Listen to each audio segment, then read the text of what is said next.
स्वस्ति श्री गणेशाय नमः। स्वस्ति श्री गणेशाय नमः। श्री सरस्वत्यै नमः। श्री वाग्देव्यै नमः। ॐ विश्वानि देव सवितर्दुरितानि परासुवं जदभद्रं तन्नःशुभम्। ॐ शान्ति शान्ति शान्ति। नमः परमहंसाय स्वादितचरणकमलचिन्मकरन्दाय भक्तजनमानसनिवासाय श्रीरामचन्द्राय ध्येयं सदा परिभवग्नमभीष्टदोषं तीर्थास्पदं शिवविरिञ्चिनुतं शरण्यं हृद्यार्तिं प्रणतपालभवाब्धिपूतं वन्दे महापुरुषते चरणारविन्दम्। त्यक्त्वा स्वदुस्त्यजसुरेप्सितराज्यलक्ष्मीं धर्मिष्ठ आर्यवचसा यद्गादरण्यं मायामृगं दयतये सितमन्वधावत् वन्दे महापुरुषते चरणारविन्दम्। कान्तिश्रितामृषितमिन्दितसारदेन्दुर्यत्रैकतो विलसितामसिताङ्गशोभां श्रीवृन्दावने कुकृतयामुनगाङ्गसङ्गा श्रीराधा मुकुन्दयुगलं तदहं नमामि। नारायणं नमस्कृत्य नरं चैव नरोत्तमं देवीं सरस्वतीं व्यासं ततो जयमुदीरये। कृष्णाय वासुदेवाय हरे परमात्मने प्रणतक्लेशनाशाय गोविन्दाय नमो गोभ्यः श्रीमतीभ्यः सौरभेभ्यः च नमो ब्रह्मसुताभ्यश्च पवित्राभ्यो नमो नमः। ओंकारबिन्दुसंयुक्तं नित्यं ध्यायन्ति योगिनो कामदं मोक्षदं चैव ओंकाराय नमो नमः। श्री सीतानाथ समारंभां श्रीरामानन्दार्य मध्यमाम् अस्मदाचार्यपर्यन्तां वन्दे गुरुपरम्पराम्। राधा भक्तिर्हरिर्ज्ञानं ताभ्यां या च समन्विता तां श्रीभागवतीं गाथां वन्दे युगलरूपिणीं। जय सुखदेव मुनीश्वर यदुपतिदास जयति वादरायण चरण करहु मोहि जगधन्य। बोलो भक्तवत्सल भगवान की जय। श्री वृंदावन बिहारी लाल की जय। गंगा मैया की जय। यज्ञेश्वरी जगज्जननी गौ माता की जय। हरि शरणम। परम मंगलमय भगवत स्वरूप श्रीमद् भागवत महापुराण अंतर्गत भगवान की मंगलमयी कथा सुधा का हम लोग श्रवण कर रहे थे। श्री सुखदेव जी महाराज ने चतुश्लोकी भागवत का परीक्षित को उपदेश किया और उसी चतुश्लोकी भागवत का उपदेश पूर्व काल में सृष्टि के प्रारंभ में भगवान नारायण ने ब्रह्मा के प्रति उपदेश किया और उसी उपदेश को समय के अनुसार जब ब्रह्मा की सेवा देवर्षि नारद जी ने की तो वही ज्ञान देवर्षि नारद जी को ब्रह्मा जी ने प्रदान किया। लेकिन ब्रह्मा जी के अंदर बैठे हुए भी भगवान ही हैं और सुखदेव के अंदर भी भगवान ही बैठे हुए परीक्षित को ज्ञान दे रहे हैं। और सुत जी महाराज सौनक आदि ऋषियों को सुना रहे हैं। कहते हैं ये जो श्रीमद् भागवत नाम का महापुराण है इसमें 10 लक्षण हैं जिनकी चर्चा विगत दिवस हम कर रहे थे। अत्र सर्गो विसर्गश्च स्थानं पोषणोदयं धन्वन्तरेषां कथा निरोधो मुक्तिराश्रयम्। सबसे पहले प्रथम स्कंध को अधिकार स्कंध कहा गया।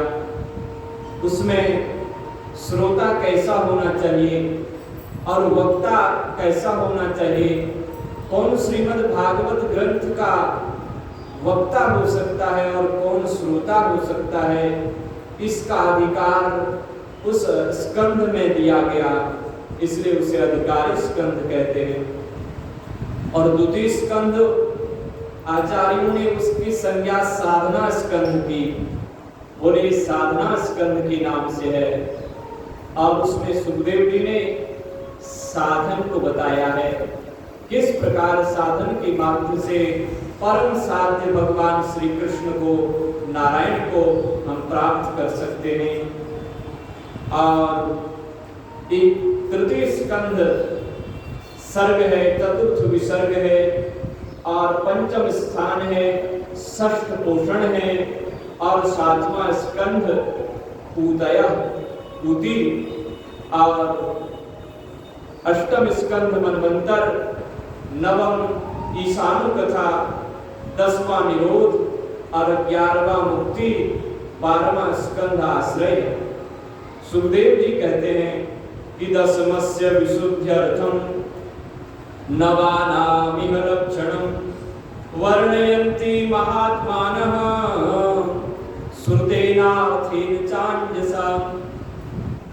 और कहते हैं कि ये 10वां जो आश्रय नाम का स्कंध है, ये आश्रय माने भगवान, भगवान ही आश्रय है, भगवान ही परम गति है।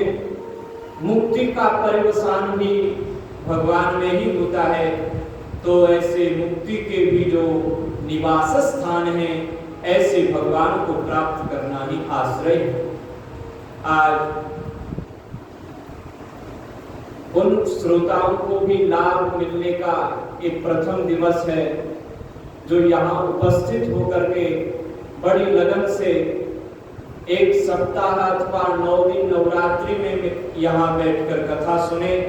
और उनकी इच्छा थी कि हम घर में भी इस कथा का लाभ लें, तो उनकी सुविधा के लिए उनको भी इस कथा का लाभ होवे और इससे अधिक से अधिक श्रीमद् भागवत का यत् किंचित जो गुरुदेव की कृपा से और संतों के आशीर्वाद से मैं भागवत के इस ग्रंथ का प्रतिपादन कर रहा हूँ, उस सबको सुनाई दे, सब उसका श्रवण करें। उन सभी की सुविधा के लिए आज मोबाइल में YouTube चैनल के माध्यम से और साथ ही फेसबुक लाइव के माध्यम से लोगों को सुलभ होगा। और ये कार्य हमने स्वयं ही नहीं किया है, इसमें श्रोताओं का अत्यधिक सहयोग है। उन्हीं की सहयोग राशि उनके सेवा में हमारी ओर से और सभी भक्तों की ओर से समर्पित है। तो जो तृतीय स्कंद थी वहां चर्चा चल रही थी कि वो सर्ग है। सर्ग माने भगवान ने महाविराट पुरुष को उत्पन्न किया और उस विराट पुरुष के उत्पन्न होने के बाद जो भी भगवान को इच्छाएं हुई, प्रकृति और पुरुष से क्षोभ होता है तो महतत्व की उत्पत्ति होती है और महतत्व से अहंकार की उत्पत्ति होती है और वह अहंकार 3 प्रकार का होता है, सात्विक, राजस और तामस। उसी से जो सात्विक अहंकार है उससे इंद्रियों और मन, प्राण, चित्त आदि के देवता उत्पन्न होते हैं और जो राजस अहंकार है उससे इंद्रियां उत्पन्न होती हैं, पंच कर्मेंद्रियां, पंच ज्ञानेंद्रियां और पंच तन्मात्राएं। और जो राजस तामस अहंकार है उस तामस अहंकार से पंच महाभूतों की उत्पत्ति होती है। इसका वर्णन जिस स्कंध में किया गया है उसका नाम है सर्ग। और विसर्ग माने विशेष सृष्टि, जो इन समस्त तत्वों को मिल करके हुआ, जो एक विग्रह प्रकट हुआ, एक संसार प्रकट हुआ, उसे कहते हैं विसर्ग। ये ब्रह्मा जी ने किया।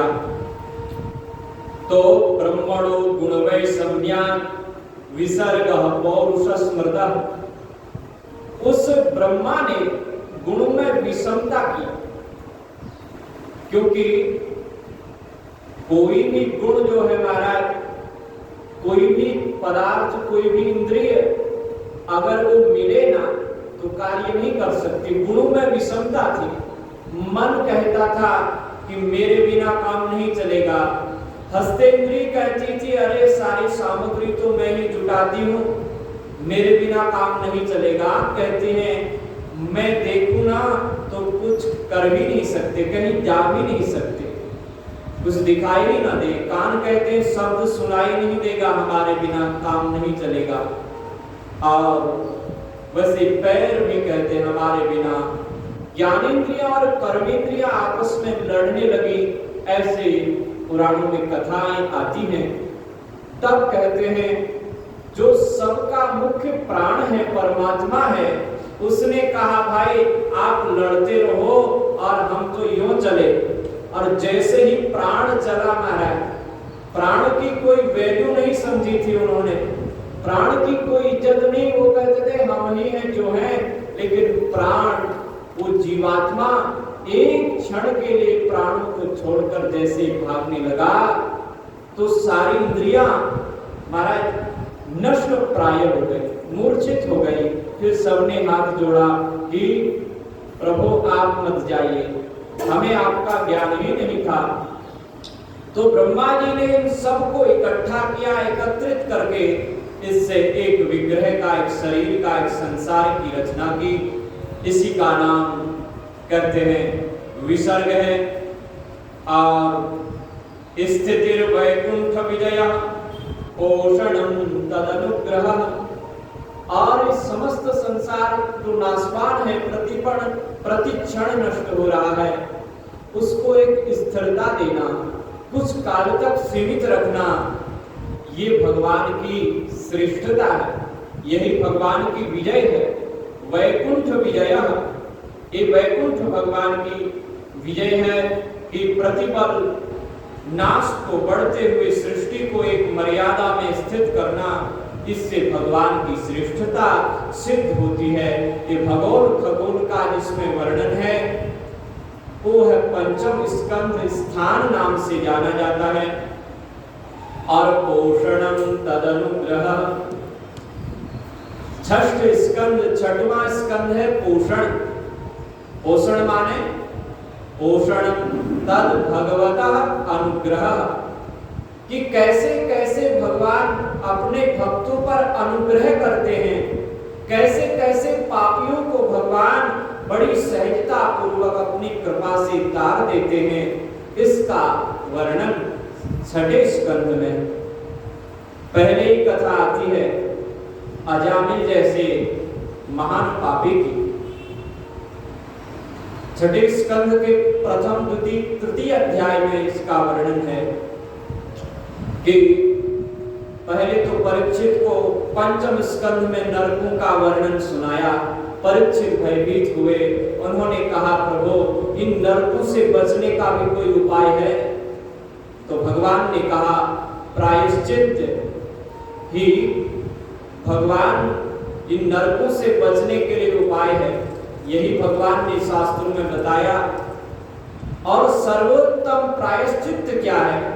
ब्रह्मचर्य का पालन और जितने वर्णाश्रम धर्म का पालन करना, यज्ञादि अनुष्ठान करना, सत्य बोलना, ये तो प्रायश्चित है ही। लेकिन सर्वोत्तम प्रायश्चित बताया भगवान की भक्ति। केचिद केवलया भक्त्या, केचिद केवलया भक्त्या वासुदेव परायणा अगम धुनवंती कास्नेना निहार इव भास्कर। केवल एकमात्र वासुदेव की भक्ति ही सबसे बड़ा प्रायश्चित है, भगवान की हम परायण हो जाए। और अगम धुनवंती कास्नेना कहते हैं भगवान की भक्ति सारे अगुण को, पापों को नष्ट करने वाली है। और कैसे कैसे नष्ट करती है पापों को भक्ति? कैसे नरक जाने से भक्ति बचाती है? बोले निहार इव भास्करम। जैसे भगवान सूर्य आकाश में प्रकट हो जाते हैं तो जगत का सारा अहंकार नष्ट हो जाता, अंधकार नष्ट हो जाता है। और जो कोहरा है, जिसके कारण धुंधलापन दिखाई देता था, जिसके कारण अंधकार दिखाई देता था, वह सारा अंधकार छट जाता है। ऐसे ही भगवान की भक्ति जीव के समस्त पाप ताप संतापों को सर्वदा नष्ट कर देती है। और उसके बाद कहा कभी किसी के पापों को नष्ट किया है भगवान की भक्ति ने, तब फिर अजामिल की कथा सुनाई भगवान सुखदेव ने। कहा कि अजामिल नाम का एक ब्राह्मण बहुत उच्च कुल में जन्मा हुआ था, वेद आदि का बड़ा विद्वान था, निष्णात, शास्त्र की मर्यादा से चलता था महाराज। सत्संग की महिमा तो बहुत सुनी है। कहते हैं कि एक क्षण मात्र का सत्संग तात सर्ग अपवर्ग सुख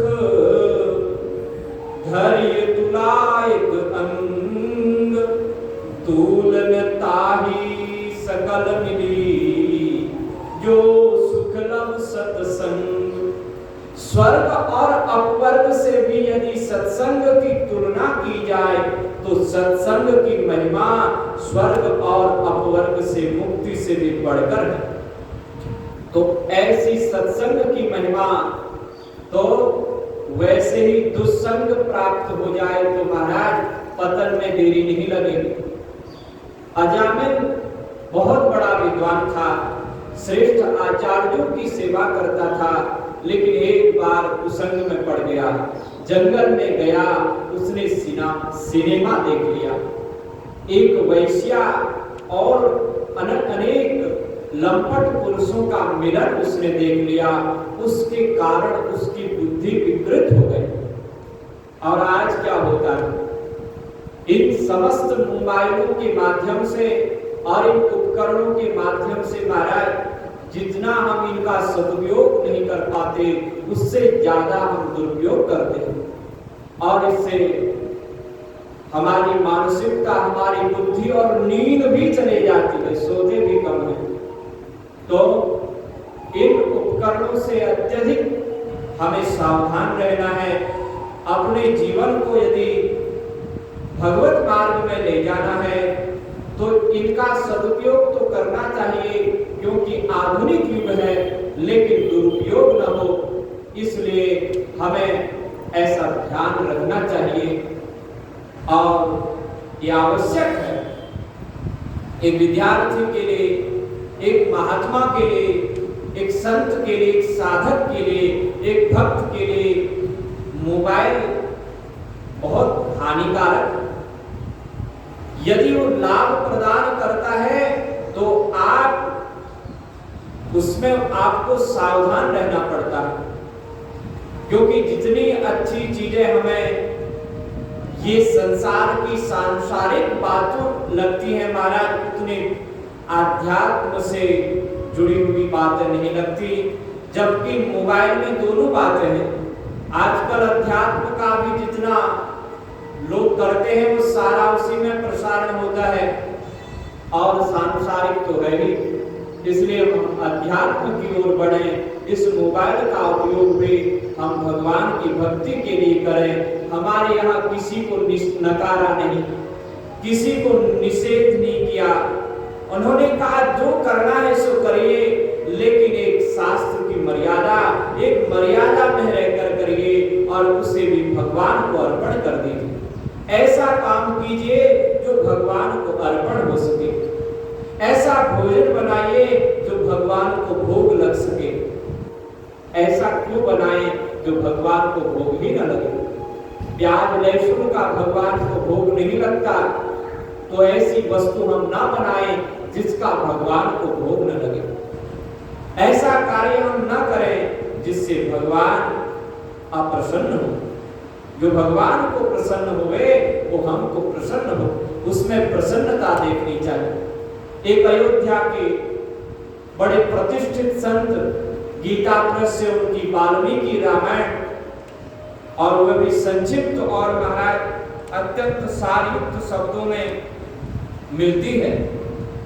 तो वो संत कहते थे मुझे माला बहुत अच्छी लगती है, भक्त कोई मुझे माला चढ़ा दे, मुझे माला पहनवा दे तो मुझे माला पहनना बहुत अच्छा लगता है, माला मेरे गले में ही रहती है। किसी ने पूछा, बोले मेरे से किसी ने पूछा कि आपको माला इतनी क्यों अच्छी लगती है, तो यही उत्तर दे क्योंकि हमारे कृष्ण कन्हैया को, हमारे श्री राम को माला अत्यंत प्रिय लगती है, इसलिए मुझे भी माला प्रिय लगती है। जो भगवान को प्रिय होवे वो हमें भी प्रिय होना चाहिए। भगवान वनमाला पहनते हैं और वह घुटनों तक लटकी रहती है, बहुत लंबी माला, वैजयंती माला और कमल की माला, भगवान माला पहनते हैं। तो जैसा सत्संग की महिमा है वैसे कुसंग की भी महिमा है। हम सत्संग का सेवन करेंगे, दिन ते दिन प्रगति की ओर चलेंगे, और कुसंग का हमने सेवन किया तो महाराज पतन होने में, नीचे गिरने में देरी नहीं लगी। अजामिल ने थोड़ा सा दृश्य क्या देख लिया जंगल में, इच्छा जागृत हो गई, वाह मैं तो एक ब्रह्मचारी, एक मर्यादा में रहने वाला, गृहस्थ का पालन करने वाला व्यक्ति, अरे यहाँ कैसे निश्चल और किस प्रकार से ये अस्वतंत्र होकर के घूम रहे हैं, कोई इनके लिए मर्यादा नहीं। ऐसा ही जीव को अच्छा लगता है, ऐसा ही मन को अच्छा लगता है। अजामिल को अच्छा लगा और वह कुछ देर वहां रुक गया और जंगल में उन्हीं में से एक वैश्या को उठा करके ले आया, और उसके कुप्रभाव से पढ़कर उसने अपने पिता का अपमान किया, आचार्यों का अपमान किया, अपनी धर्म पत्नी को घर से निकाला और उस वैश्या को रख लिया। और वैश्या तो महाराज बड़े ठाठ से रहने वाली, वो एक व्यक्ति के पास ज्यादा दिन रहती ही नहीं, लेकिन अजामिल ये चाहता था कि अब ये हमारे घर में ही रहे, और इसलिए वो अनेक सामग्रियों को जुटाने लगा, उसको प्रसन्न करने के लिए चोरी तक करने लगा, डाकू बन गया। एक पंडित, एक महान विद्वान से डाकू बन गया, चोर बन गया, बुद्धि भ्रष्ट हो गई, और 10 संतानें हो गई, 9 संतानें हो चुकी थी, 10वां गर्भ था, अभी तक उसे ध्यान ही नहीं, बुढ़ापा आ गया। भगवान ने देखा कि इसने कभी मेरा भजन किया था, बालकपन में संतों की सेवा की थी, ये सज्जन था, तो इसका कल्याण करना चाहिए। संतों को भेज दिया। संत भगवान की कृपा से मिलते हैं, बिन हरि कृपा न मिलहि सो, गावहि वेद पुराण। संत कृपा से भगवंत मिलते हैं और भगवान की कृपा से संत मिलते हैं महाराज। तो संत मिले, संतों ने एक युक्ति मानी, युक्ति से ही मुक्ति मिलती है, युक्ति से ही बचा जा सकता है। और ऐसी युक्ति उन्होंने बताई। वहीं भोजन आदि किया धुंधुकारी के यहाँ, धुंधुकारी थाने पत्नी ने स्वागत किया। उस पत्नी का भी किसी जन्म का संस्कार होगा जो संतों का स्वागत किया उसने, और स्वागत किया महाराज। लेकिन धुंधुकारी रात को डाका डालकर आया और उसने खूब फटकारा संतों को। पत्नी ने डांटा और पत्नी से सभी डरते। पत्नी से डर के उसने कहा कि आपने इनको यहाँ आश्रय दिया है तो रहने दो, आप बोले लेकिन इनको कल सवेरे जाना चाहिए। संत जैसे ही जाने लगे उन्होंने कहा, जामिल हमने तेरे घर का अन्न खाया है, हम किसी के यहाँ रहते हैं तो आशीर्वाद देकर के जाते हैं, कुछ हमसे मांग लो, कुछ अपनी आदतों को सुधार लो। हमारा तो जीवन का यही लक्ष्य है कि हम जहाँ जाएं वहाँ के जीव सन्मार्ग में जाएं, अच्छे मार्ग में जाएं, यही हमारा उद्देश्य है। तब अजामिल ने कहा कि देखो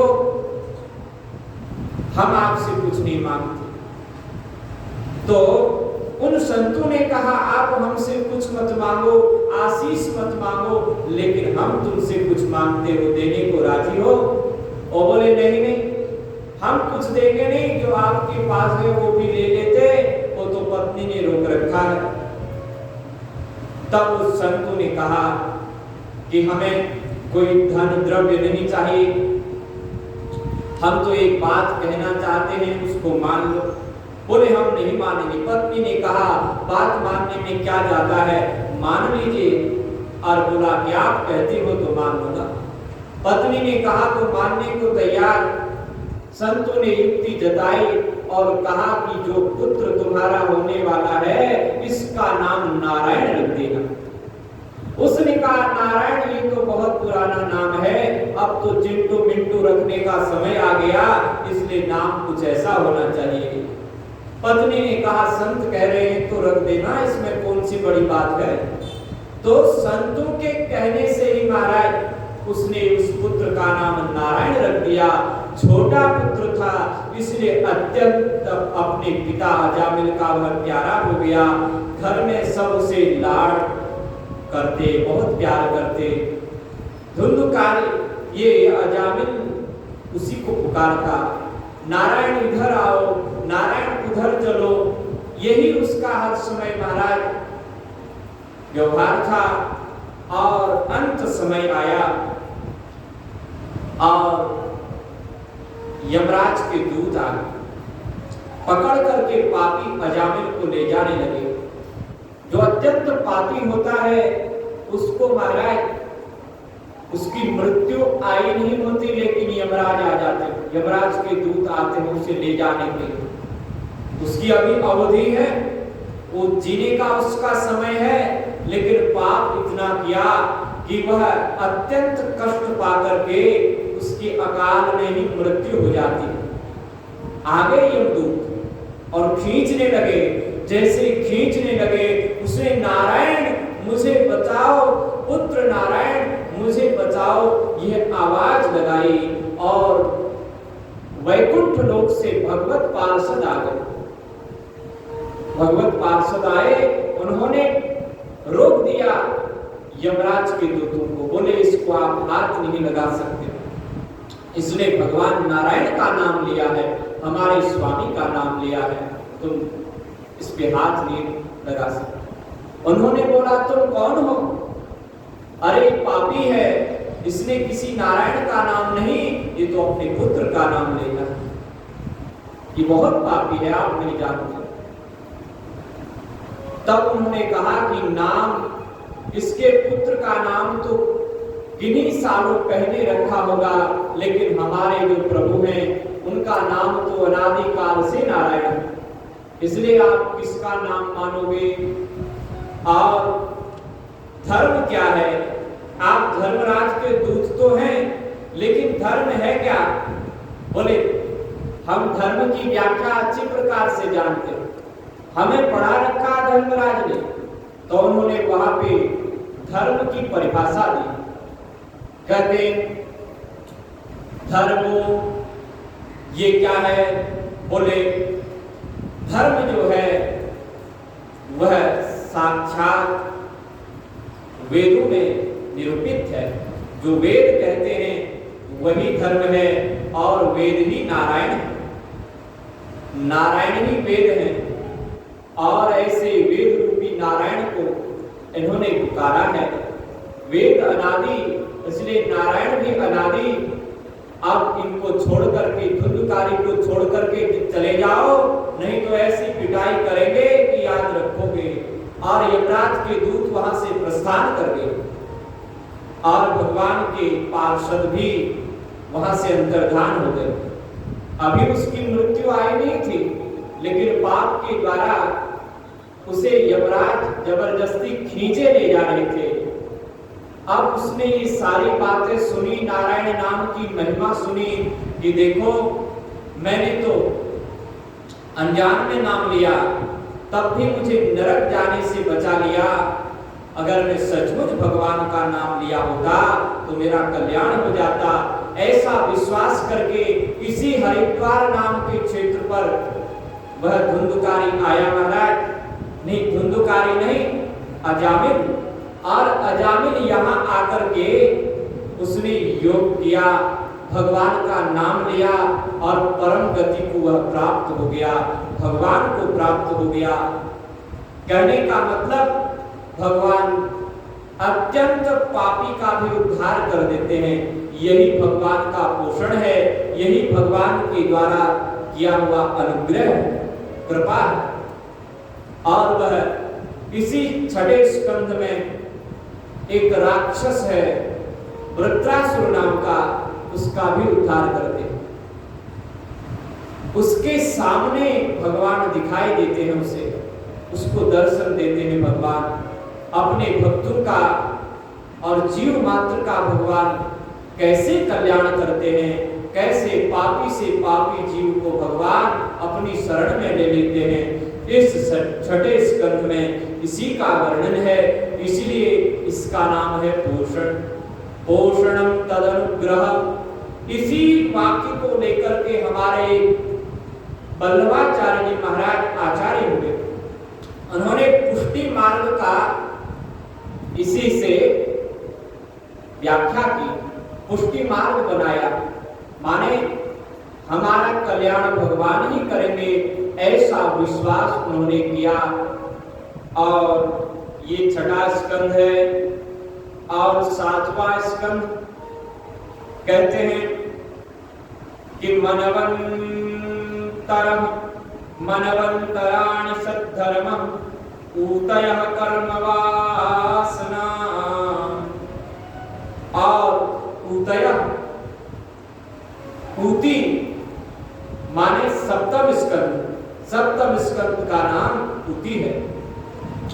इसमें कैसा ऊतयः कर्म वासना, हमारी वासनाएं, कर्म की वासनाएं, ये हमें उस भगवान से के पास जाने से रोकती हैं। इसमें कर्म वासना से छूटने के लिए बहुत बड़ा उपदेश श्री प्रहलाद जी ने दिया। उन्होंने कहा कि सबसे अच्छी, सबसे श्रेष्ठ कार्य भगवान की भक्ति ही है, और वह भक्ति बाल्यकाल से ही करनी चाहिए। कोमार आचरे प्राज्ञं धर्मां भागवतानिन दुर्लभं मानुषं जन्म तदप्यध्रुवमर्थदम्। प्रहलाद कहते हैं कि मनुष्य जन्म अत्यंत दुर्लभ है, इसलिए मनुष्य को, जीव को बाल्यकाल से ही भगवान का भजन करना चाहिए, भागवत धर्म का सेवन करना चाहिए, संतों का, भक्तों का सानिध्य प्राप्त करना चाहिए। क्योंकि इसी से ये शरीर तो क्षणभंगुर है, अध्रुव है, नष्ट होने वाला है, फिर भी ये शरीर के द्वारा यदि हम भक्ति करेंगे, साधन करेंगे, तो तदप्य ध्रुवमर्थदम, उस ध्रुव पद को प्राप्त करेंगे, उस अविनाशी पद को प्राप्त करेंगे, उस परम अर्थ, धर्म अर्थ काम मोक्ष को, और इसी शरीर से हम प्राप्त करेंगे। इसलिए भगवान की भक्ति ही श्रेष्ठ है। और कैसे भगवान अपने प्रहलादादि भक्तों पर दया करते हैं, कृपा करते हैं, और कैसे शिशुपाल आदि दुष्टों का उद्धार करते हैं। चाहे किसी भी वृत्ति से आप भगवान का भजन करो, क्रोध से, काम से, लोभ से, भय से, कोई भी वृत्ति, कोई भी वासना आप छोड़ नहीं सकते, तो उस वासना को भगवान से जोड़ दीजिए, उसी से आपका कल्याण हो जाएगा।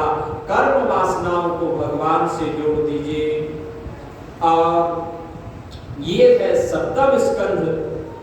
अष्टम स्कंध में मनवंतरों का वर्णन है कि प्रत्येक मनवंतर में भगवान के अवतार हुए करते हैं, भगवान प्रकट होते हैं और मनुओं की भी रक्षा करते हैं और अपने भक्तों पर भी रक्षा करते हैं। अष्टम स्कंध में सबसे पहले कथा आती है गजेंद्र मोक्ष की, कि हरि अवतार लेते हैं भगवान, और उस अवतार में गज और ग्राह दोनों का उद्धार करते हैं भगवान। यह मनवंतराणि सद्धर्म, और सत्य धर्म की भगवान प्रत्येक मनवंतर में प्रकट होकर के स्थापना करते हैं। हर मनवंतर में भगवान आते हैं और जो धर्म बढ़ा हुआ है उस अधर्म का नाश करके, उस अधर्म को शांत करके धर्म की स्थापना करते हैं। ये भगवान का प्रत्येक मनवंतर में अवतार होता है। और अवतारानुचरितम हरे सास्यानुवर्तिनां सतामीश कथा प्रोक्ता नानाख्यानोपबृंहिता। और नवम स्कंध उसे कहा ईशान कथा, उसमें समस्त राजर्षियों का वर्णन है, ऋषियों का वर्णन है। और ये राजर्षि कौन है? बोले भगवान के सभी भक्त, भगवान के सभी अनुयायी हैं, पीछे पीछे चलने वाले हैं। इसलिए उसका नाम ही है कि ईशान कथा। ईश माने भगवान और अनु पश्चात गच्छति, जो भगवान के पीछे पीछे भगवान की भक्ति के मार्ग में चलते हैं, ऐसे दिव्य राजाओं का वर्णन है। उस स्कंध में महाराज अनेक राजर्षियों का भगवान सुखदेव जी ने नाम लिया है, और आचार्य कहते हैं कि नामों का स्मरण भी कर लिया तो इन भक्तों के नाम सुनने मात्र से जीव का परम कल्याण होता है।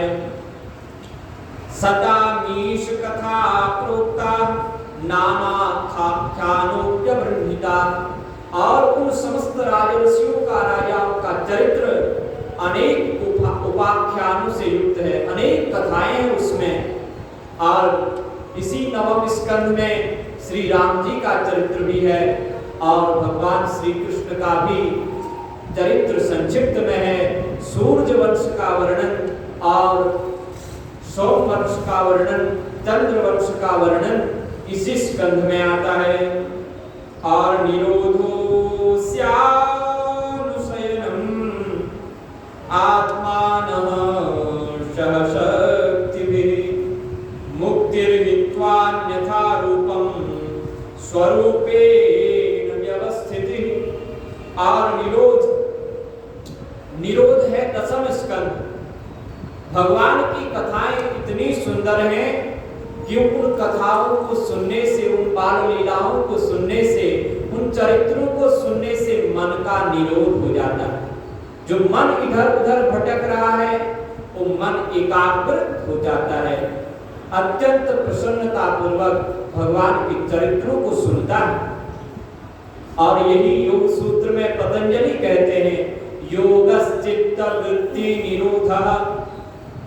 योग में क्या है? तो कहते हैं चित्त की वृत्तियों का निरोध यही योग है। तो वह निरोध कहाँ होता है? भगवान की लीलाओं में मन एकाग्र हो जाता है। यह दसम स्कंध में भगवान श्री कृष्ण की शक्ति, श्री राधिका, श्री रुक्मणी और उनकी अष्टपटरानी और 16,100 इन समस्त शक्तियों से युक्त चरित्र है। और इसको सुनने मात्र से जीव के मन का निरोध होता है। मुक्ते हित्वा अन्यथा रूपम स्वरूपेण व्यवस्थितम। और फिर एकादश स्कंध में भगवान के मुखारविंद से दिव्य ज्ञान की चर्चा होती है। भगवान उद्धव को ज्ञान प्रदान करते हैं और कैसे मुक्ति उस ज्ञान से प्राप्त होती है, इसका वर्णन एकादश स्कंध में है। बड़ा दिव्य है एकादश स्कंध और आचार्यों ने उसको अलग से भी व्याख्याएं उसकी लिखी हैं। स्वरूप की प्राप्ति एकादश स्कंध में होती है।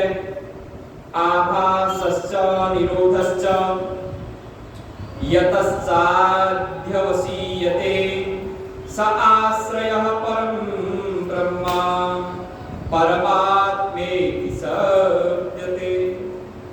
भगवान सुखदेव कहते हैं कि हे परीक्षित, जितनी भी चराचर सृष्टि है उस चराचर सृष्टि का आश्रय केवल भगवान है। और सृष्टि और माने जो ब्रह्मा हैं, विष्णु हैं और महेश हैं, इनके भी आश्रय स्थान भगवान श्री नारायण हैं।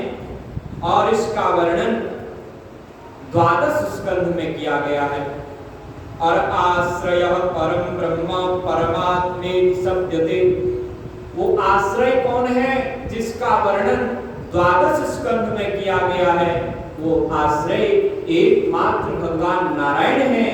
और वही जब लीला धारण करते हैं, लीला करने के लिए प्रकट होते हैं, तो कृष्ण रूप में आते हैं, कभी राम रूप में आते हैं। कभी राम बन के कभी श्याम बन के चले आना, प्रभु जी चले आना। कभी राम बन के कभी श्याम बन के चले आना, प्रभु जी चले आना।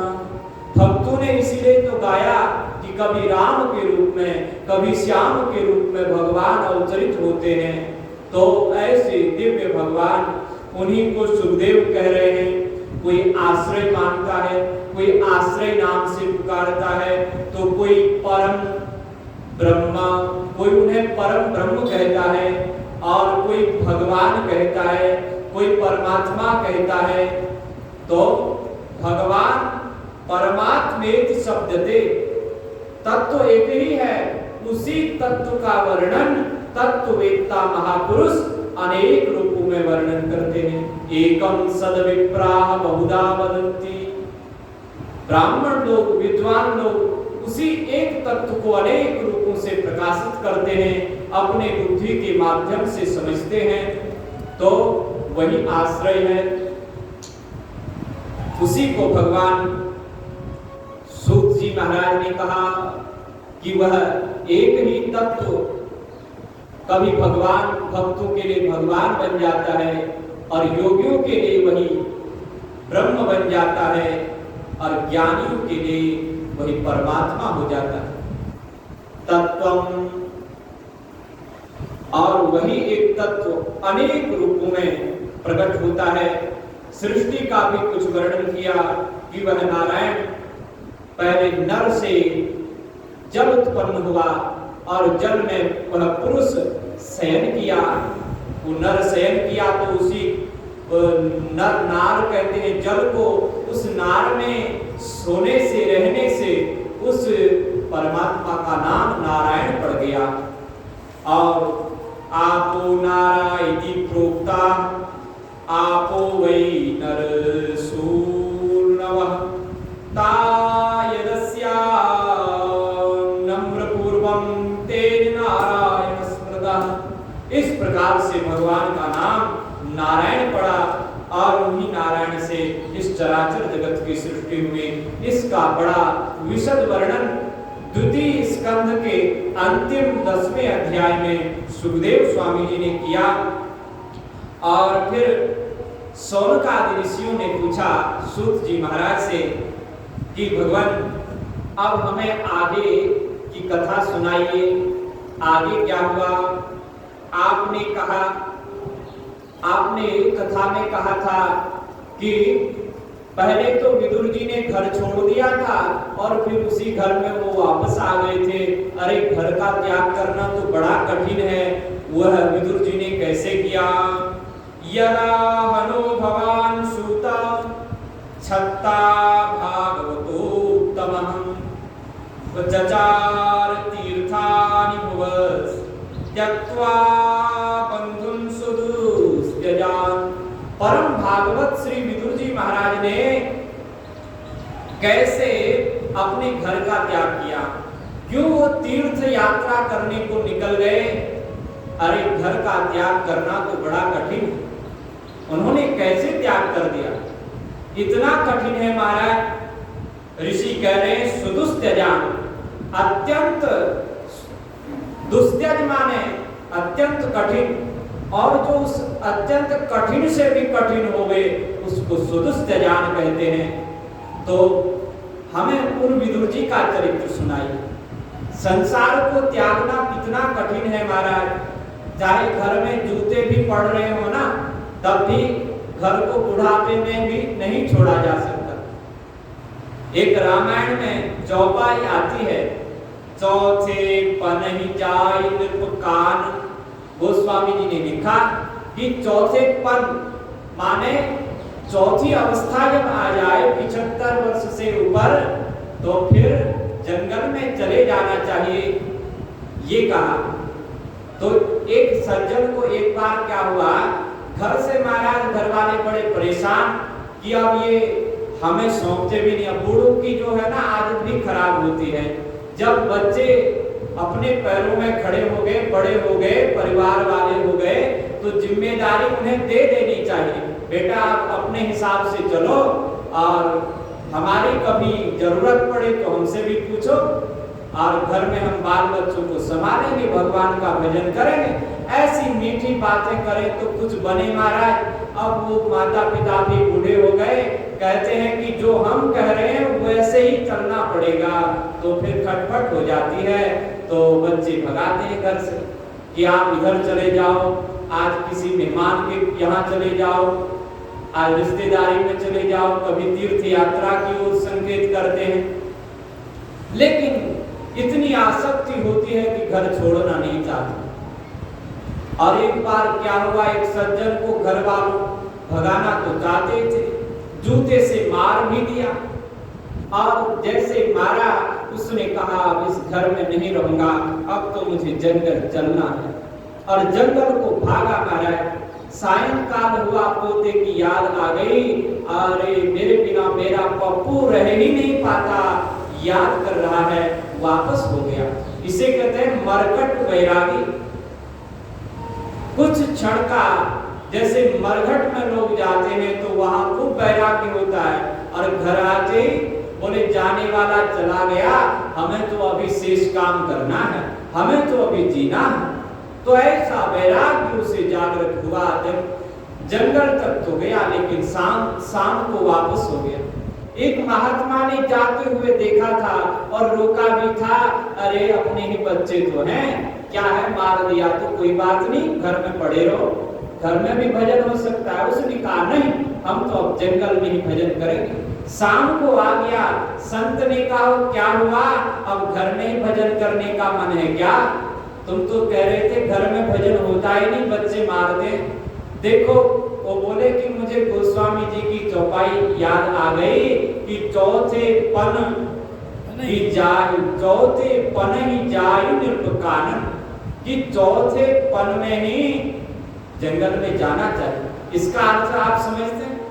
बोले हम तो समझते ही हैं कि चौथी अवस्था में जो तुम्हारी अवस्था है ना, इस अवस्था में अब जंगल ही जाना चाहिए, आसक्ति का त्याग ही करना चाहिए, इसे तो हम समझा चुके ही हैं, अब तुम बताओ इसकी क्या अर्थ लगाते हो? तो उसने कहा आप नहीं समझते, अब अर्थ लगाने वाले भी अजीब होते हैं महाराज। उसने कहा पनही का मतलब हमारी भाषा में होता है जूता, और गोस्वामी कहते हैं कि चौथे पनही, जब चौथा पैर वहां जूता आपको मारा जावे तभी जंगल में जाना चाहिए। अभी तो मेरे बच्चे ने पहला ही जूता मारा है, 3 जूते तो अभी बाकी है, अभी जंगल जाने का समय आया नहीं, इसलिए वापस हो गया। तो बहाना लोग बनाते हैं महाराज। इसी को सोनकादि कहते हैं कि हमें ऐसे दिव्य और भक्त विदुर जी का चरित्र सुनाइए। और सूत जी महाराज कहने लगे कि देखो सुनाऊंगा, और विदुर जैसे महात्मा का चरित्र इतनी जल्दी तो 2 मिनट में तो होगा नहीं, समय अपनी गति में है, इसलिए कल 5 बजे से 6 बजे तक विदुर जी का ही चरित्र सुनाऊंगा, ऐसा विदुर सूत जी महाराज ने कहा। बोलो भक्तवत्सल भगवान की जय, श्री वृंदावन बिहारी लाल की जय, महर्षि वेदव्यास भगवान की जय। श्री राम जय राम जय जय राम, श्री राम जय राम जय जय राम, श्री राम जय राम जय जय राम, श्री राम जय राम जय जय राम, श्री राम जय राम जय जय राम, श्री राम जय राम जय जय राम। बोले सतगुरुदेव भगवान की जय, गंगा मैया की जय, श्रीमद्भागवत महापुराण की जय, श्री वृंदावन